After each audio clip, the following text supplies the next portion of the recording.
नमस्कार। आज हम जिस सामग्री पर गौर कर रहे हैं वो है संविधान सभा की अनसुनी कहानी। इससे जुड़े कुछ अंश हैं हमारे पास और इसका शीर्षक ही अपने आप में एक सवाल खड़ा करता है ना।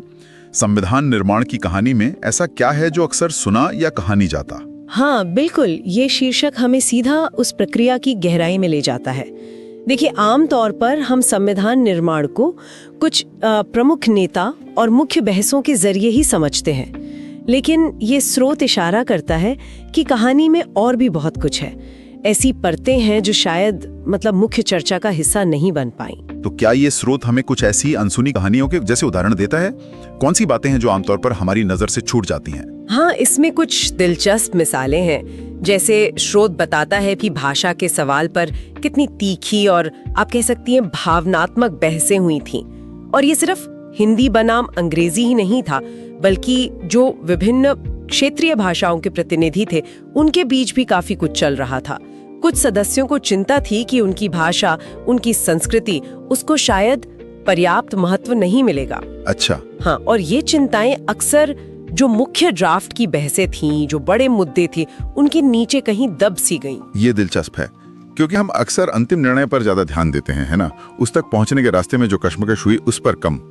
क्या स्रोत पर्दे के पीछे की राजनीति या कुछ समझौतों पर भी रोशनी डालता है? कुछ इस तरह की बात है? हाँ, निश्चित रूप से।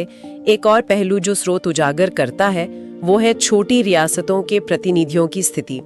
जब भारत में विलय हुआ उसके बाद उनके भविष्य को लेकर, उनके अधिकारों को लेकर काफी अनिश्चितता थी।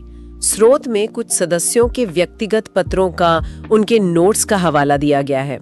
उससे पता चलता है कि वो अपनी रियासतों की स्वायत्तता, उनकी पहचान, उसे बनाए रखने के लिए कैसे संघर्ष कर रहे थे। भले ही उनकी आवाज राष्ट्रीय मंच पर उतनी, कह लीजिए, बुलंद ना हो, ये जो व्यक्तिगत संघर्ष थे वो मुख्य कथा में अक्सर खो जाते हैं। तो इसका मतलब ये हुआ कि संविधान का निर्माण केवल वैचारिक बहसों का ही मंच नहीं था, बल्कि इसमें व्यक्तिगत चिंताएं भी थीं, क्षेत्रीय दबाव थे और राजनीतिक सौदेबाजी भी शामिल थी। बिल्कुल। तो क्या स्रोत ये भी बताता है कि ये कहानियां अनसुनी क्यों रह गईं? क्या वजह रही? हाँ, इसके कई कारण हो सकते हैं, जैसा कि स्रोत संकेत देता है। एक तो ये कि देखिए, इतिहास लेखन अक्सर बड़ी तस्वीर पर फोकस करता है और जो मुख्य किरदार होते हैं उन पर। हाँ, सही है। दूसरे, संविधान सभा की कार्यवाही इतनी विशाल थी, सैकड़ों सदस्य थे, हजारों संशोधन प्रस्ताव थे, कई उप समितियां थीं। अब हर छोटी चर्चा या असहमति का विस्तृत रिकॉर्ड रखना या उसे मुख्य कहानी में शामिल करना वो व्यवहारिक रूप से मुश्किल भी था। ये बात तो है। और कुछ बातें शायद इसलिए भी नजरअंदाज हुई क्योंकि वो समय के जो प्रमुख राजनीतिक आख्यान थे शायद उनके ठीक अनुरूप नहीं थीं। तो इस स्रोत के माध्यम से हमें ये समझ मिलती है कि संविधान निर्माण की प्रक्रिया कहीं ज्यादा जटिल थी, बहुस्तरीय थी और मानवीय भी थी, जिसमें सिर्फ महान आदर्श ही नहीं थे बल्कि जमीनी चिंताएं और समझौते भी शामिल थे। बिल्कुल। ये सिर्फ तथ्यों की बात नहीं है बल्कि इतिहास को देखने के नजरिए की भी बात है ना? सही कहा आपने। किसी भी बड़ी ऐतिहासिक घटना का एक सरल सीधा वृत्तांत नहीं होता है।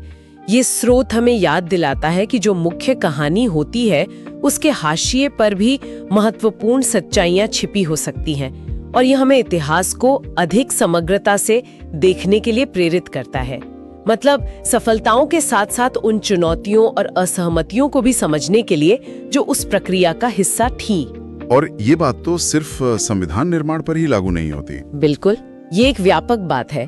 श्रोताओं के लिए भी ये सोचने वाली बात हो सकती है, हम अपने आसपास की दुनिया को या इतिहास की किसी भी स्थापित कहानी को कितना जानते हैं, उसके पीछे कौन सी अनदेखी या अनकही परतें हो सकती हैं, और उन परतों को खोजना, उन्हें जानना हमारे आज की समझ को कैसे बदल सकता है।